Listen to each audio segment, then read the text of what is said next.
a lot for coming to Leeds Metropolitan University and the Faculty of Business and Law. I hope you like our home. This is the third year that we've been in the Rose Bowl.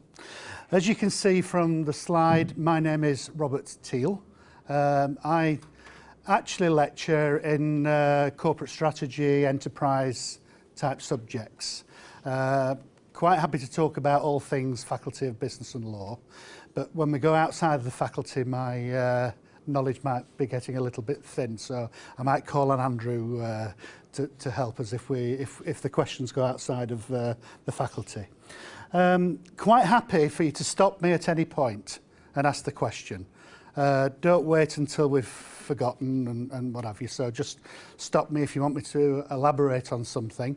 I hope I don't actually bore you with some of the content. I'm sure I won't. I'm sure it'll all be really interesting and just what you need to get your students in. Right, I was asked to talk about employability and industry integration. So what I did is I actually put some words down that might talk about enterprise and enterprising. So I've put things like the words that we would use and we would try to get students to use when we are teaching them. So things like being open to feedback, being enthusiastic. You'll actually see what real enthusiasm is when Maria gets up and starts talking. That's proper enthusiasm. So those are the sorts of things that we try and get to talk about with. Now, 3 or 4 years ago, we got £5 million from the Higher Education Council in the UK to invest into enterprise, into entrepreneurship. Wasn't for the business faculty, this was for the university as a whole. We set up a centre, we actually investigated what each faculty needed, and then we broke that down into courses and looked at what each course needed.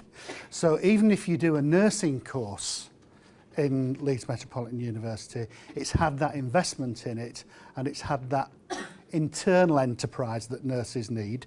So you don't just get enterprise when you come to the Faculty of Business and Law.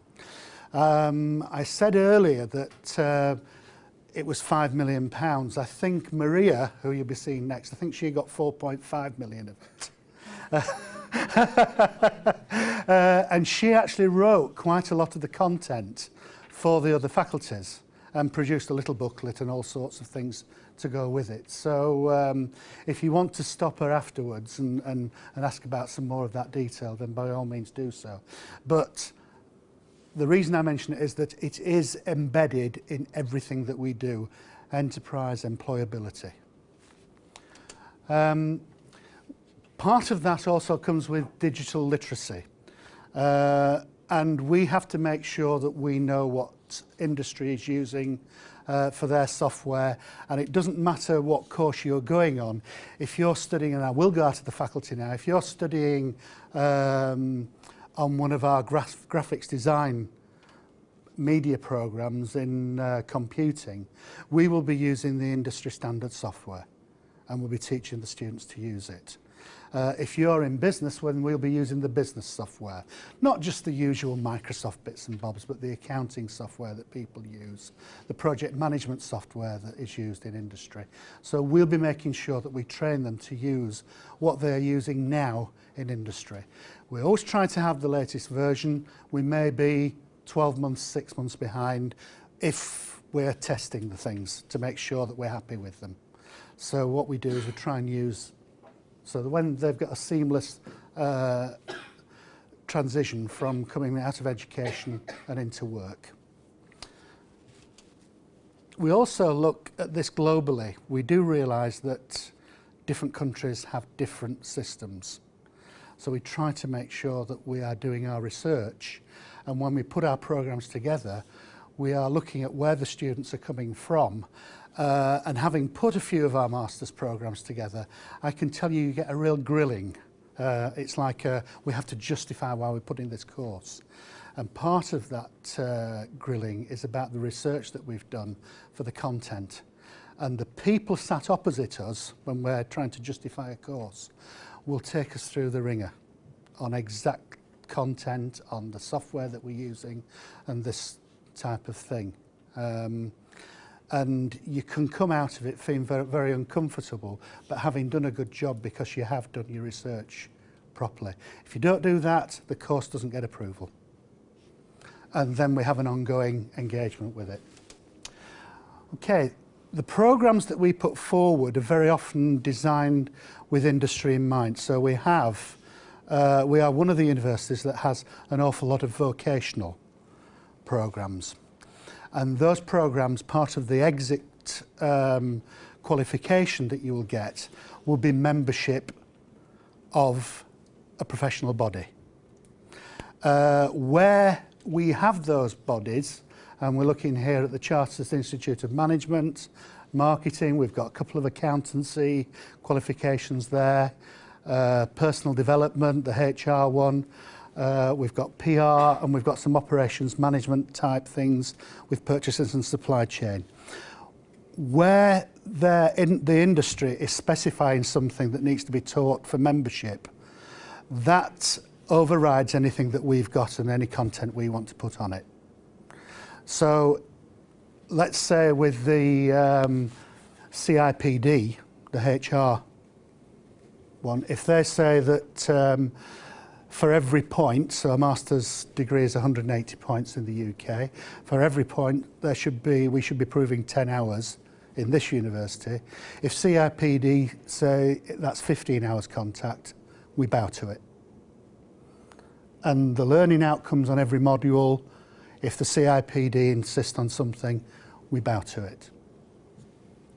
Okay. There's no point in putting them through our programs unless they're going to come out with the target award that they need to do. We are constantly talking to industrial experts. And when we put new courses together, the process that I talked about previously also has to include somebody from industry. So they will question us very hard on what they require if they're representing an industry. So we'll maybe take somebody from a professional body that's got a wide view of what's required in the industry. And we make sure that our modules contain the skills that are needed. You can actually check the skills. Sorry. The graduates receive an accreditation letter from those bodies? They will have, depending on which they do, they will have direct entry to membership. So they have to apply for the membership? If the CIPD, when they've finished their course, they agree when they start with us, because there's a data protection element here, they agree that we can send their results on to CIPD. CIPD then accept that as membership. They have to pay the fees to become members, yeah. But it's taken as read. Well, once they're a member, there will be the continual professional development. Some of that may be done here, some of it will be done here, but then they're in the hands of the professional body. Okay. So, yeah. Because the CIPD programs are incorporated, the programs that you offer, yes. You sort of facilitate students to get the accreditation from the Not just facilitate. If they complete the course, they get it. It's a given on that particular course. And on some of the accounting courses, it's exempt. Well, it's a bit more than exemption because they don't have to. Yeah. We include, if it's an undergraduate course, it would be exemptions to some of the things usually. And if it's a postgraduate course, we would try to include everything. There may be something in a professional that might have to do externally. So it's whatever is needed. Frequent contact with the industrial experts. We have the process that I spoke about earlier when we are accrediting and writing courses. We have experts sitting on those boards to actually talk to us about them. We have a lecture programme. We've had it for about 2 or 3 years now at the postgraduate level, where we brought industrial experts in to talk to our students. From next year, from September, we are doing that right across the range. So we are bringing experts in The students have got an hour a week written onto their timetables for lectures, particular lecture theatre at a certain time every week, and we will be bringing experts in to talk to them about employment, about employability, etc., throughout the 2 semesters that they are doing within that year. So that will then be embedded at that level within our courses. Okay. You haven't shouted at me yet, Maria. Robert, I need Yes. you one question. Do you want to go back? Yeah, the previous slide. Yep. Should I understand that the students are going to get dual certification, one from the They will, university and depending on the course. Yeah. if they're doing CIP? Yeah, depending on the course. If they're doing a general undergraduate programme, something like a BA in Business Studies, then they will get exemptions. If they are doing a postgraduate course in general management, and we usually call those an MBA, they will get membership when they leave. Just another question about the degrees. I don't know, from the previous presentation and this presentation, I haven't seen anything mentioned about the research degrees like MPhil and PhDs. Research degrees. Yeah. We have a full range of research degrees. Can we talk about that after? Is that reasonable? And I'll go through the content because it's sort of going off piste a bit. Is that? But by all means, yeah, we have a full range of research degrees. Placement opportunities. Not just our home students, the European students get an opportunity for placement. International students also get a placement opportunity. Very often that's in the home country. We had a debate earlier about visa issues, and some people said visas were an issue. Some people said if we sold this as a 4-year sandwich course, it's included. The courses that we have, the sandwich element is optional. So I'm not so sure, Andrew, is that in, can they do it here? Sandwich course, they can work. Here? Yes. The 20-hour rule is irrelevant. Not for placement. Yeah, excellent. So there we have it. If they want to do a placement in the UK and they want to make the 3-year course, stretch it into a sandwich course, into a 4-year course, that's there for them. We will find the placement for them if that's required. If they have relatives or friends that they want to do a placement, we have to vet the place to make sure they're going to get a good experience. You know, working in dad's shop is not a good placement experience usually. You know, being some sort of marketing or audit person in uncle's factory, maybe. You know, we'd have to look at each one and take it on its merit as to whether they can. Once they're in placement, we very quickly send somebody out to look at them to do the hygiene factors, to make sure that they're comfortable, that they're in a safe environment in the placement. This is not an academic visit. This is just to make sure they're okay. In the second semester, whilst they're in placement, we then send an academic to see them because the placement is also part of academic study, and we make sure that they're in a fit place to be able to complete an academic piece of work, a good reflection on what they're studying. We have a placements office within the faculty, if they're going from Faculty of Business and Law, and that placement office is there as a friendly auntie to talk to if they need some help. They're only a telephone call away. So the support is there for the placement students. So that you're almost guaranteeing that placement year. You're not just facilitating it. No, if they want a placement, if they tell us in time, if they tell us 2 weeks beforehand, there's no way we can't help them. If they tell us in time, we can find them a placement. And when I say find them a placement, we'll find them the interviews. They will have to pass the interviews. What happens if you have somebody who keeps getting refused? They wouldn't be able to do a placement yet unless they can find one themselves. Not very often the fact, but it has happened where students have left it a little bit late. They've gone to interviews, panicked a little bit in the interviews, we've sent them to a couple, and time's been running out and they said, oh, well, I'll just come back and study. So it's been sort of a mutual agreement. We cannot guarantee that somebody will employ anybody by the very nature. Placement, is it the last year?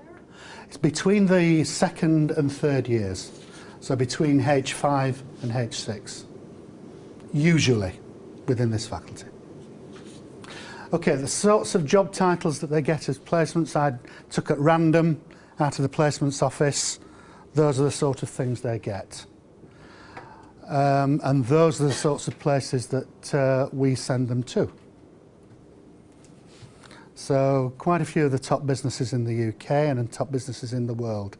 I put Volkswagen up there. It's actually the whole Audi Volkswagen, the VAG group, so they could be working for Skoda, Seat, Audi or Volkswagen.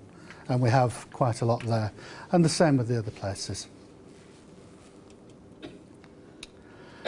I'm going to flick through that because Maria's going to get this big hook out in a minute and take me off the stage.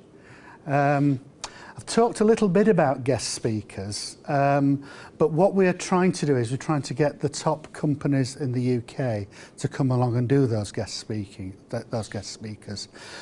People like me, people like Maria, we go out and see industry quite a lot. Maria will talk to you about what she tries to get out of them when she goes to see employers. I always try to get out a guest speaking slot and some sort of dissertation or project that we can do for them. But we have, in the recent past, had the Chief Executive of the British Bankers Association, Chief Economist from the Yorkshire Bank. This is in the last just over a month we've had these. Going back a bit further, we've had Google, Sony, Asda, BBC, Unilever. We may have somebody from the university. We may have a professor that's got some sort of specialist that might be useful for one of these guest slots. So it doesn't have to be somebody from outside. There we go. Yeah, Professor Disbury. The other things that we do as part of employability, we can do study abroad opportunities in all sorts of, wrapped up in all sorts of things as part of the course. If we've always got a catch-all module called workplace learning. So if somebody's wanting to do something abroad and they're wanting points for it, we can always use this catch-all module to actually give them some study points out of working abroad or working in the UK. We also have volunteering. Recently, we've had students in Mexico, Andrew. We had it a couple of years ago. Africa, we've had students in. They go and do a volunteering project. They write a reflection up about that, and we can give them some master's points, some undergraduate points, depending on what level they're doing that at.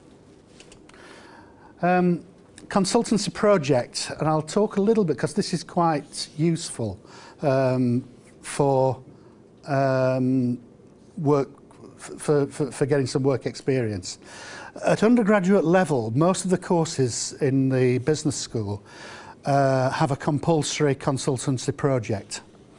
What they do is we put students in groups. Very often don't choose their own groups, just as in the work placement, you don't choose who you want to work with. We put groups of students together. We try and mix international students with UK students, so there's a cross-cultural element in the groups. They have to go out into the wide Leeds, West Yorkshire area and find a professional consultancy project that we will then help them complete. They write up a document, just as they would write up a dissertation, but more an action research piece of work, and that's submitted as one of their final modules.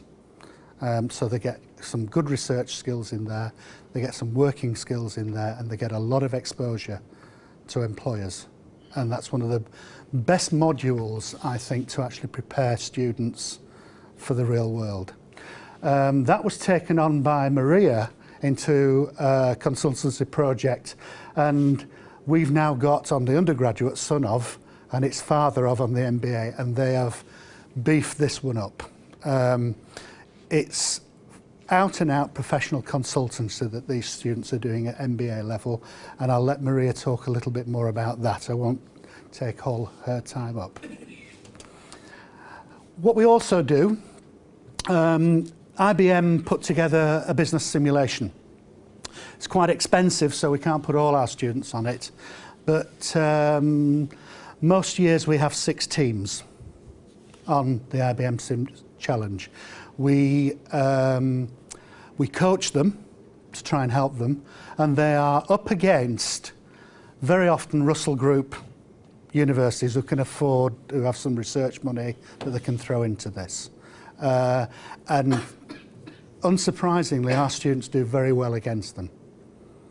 The sort of skills that the employability skills that we give them actually give them an edge when it comes to doing real business. And the IBM challenge is as near as it can get to a business simulation. Aviva is a local finance house that look after in-store credit cards and things like that, and they do something similar. Again, we sponsor the students, we coach the students to be able to perform in that. We have an investors club if people want to have a play with the stock market. I hope they don't use real money when they're doing it. And our careers service, I can tell you, is second to none. We can offer them anything from the simplest advice on how to put their CV together, through to psychometric testing, through to dummy interviews before they actually go, to the real interviews. Just as long as they give us enough notice to book the slots, that's available to them, and it's no charge. I don't know why more don't take it up. We have very strong links with companies. The local supermarket chain, Morrison, their head office is about 10 miles away. Asda's head office is less than 2 miles away from where we are. And we have strong links with these, and we actually inform our teaching from some of the consultancy work that we actually do in this. So when we're doing case studies with students, we're using live case studies. We don't just always tear them out of the back of a book. We actually produce our own case studies very often from the work that we're doing with industry.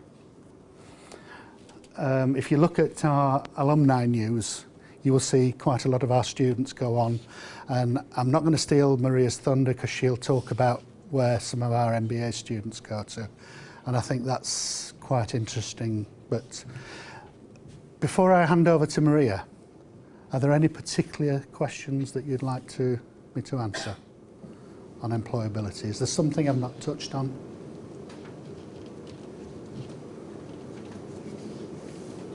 I'm sorry I've had to rattle through it. If you think of any questions, by all means, when Maria's finished, we'll talk about them.